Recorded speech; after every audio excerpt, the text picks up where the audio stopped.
In your lives, the two of you have decided to kind of hook up and do things together.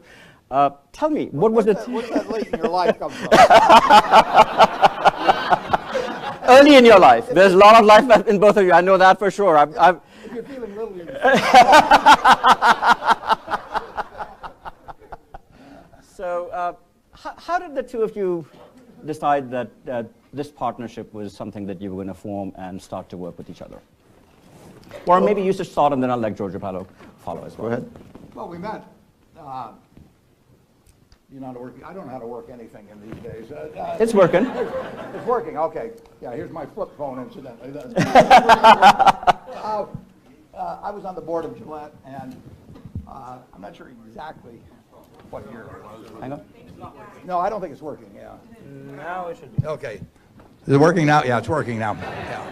Testing 1 billion, 2 billion, 3 billion.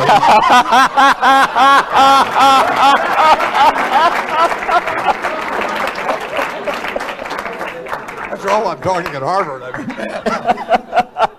And we liked each other, but we didn't get much of a chance to talk at these meetings. They were fairly well scripted in terms of time.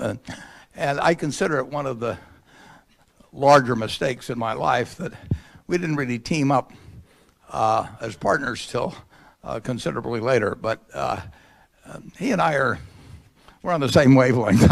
And we were out in Colorado, I don't know exactly 4 years ago or thereabouts, and as we went to go to the plane to leave, Jorge Paulo brought up Heinz, and he sent me, and I said, sounds good to me. And a little later, he sent 1 page of financial terms and 1 page of governance terms.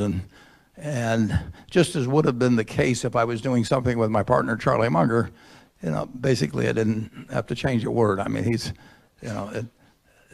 who you have as partners in life, and you start with, most cases, with your spouses. But in terms of it's a lot more fun, and it actually is a lot more profitable to have wonderful partners. But the most important thing is it's just a lot more fun in life. And we've had a good time. We'll always have a good time together. And that applies with my partner, Charlie, and it applies with my partner, Jorge Paulo. Well, I met Warren at the Gillette board, and many of you have heard this story, but it's significant, so I will repeat it again. And he was asking me, at that point I was selling the bank, and he was asking me if I was happy that I was selling the bank, and I said I was happy. And then he asked me why was I happy, and I said, well, because I really didn't want to be somebody running a Goldman Sachs, or say I'd much rather be like him. And he said, why is that? And I said, well, you have better control of your time, you have a better sense of humor, and you're much richer. So he said, well, I'm going to show you how rich I am. And then I didn't know exactly what he would do, but he brought out this little agenda, and he leafed through it, and there was nothing written in it. So he said, look at how rich I am. I don't have much to do. I only do what I like, and I only do it with my friends. So, so I'm very, very rich. So my wife complains till this day, how come you don't have so much time as Warren? I mean, No, the two things you can't buy are time and love, and they're two of the most important things, obviously, in the world. But then on the Heinz deal, we knew each other already, and we sent him a memorandum, etc., short memorandum. And I called him up, and I said, well, Warren, are you interested? He said, yeah, I'm interested. I said, okay, would you like us to come by and explain in greater detail the transaction? And he said, how much money do you need? And I said, 14 billion. And he said, okay.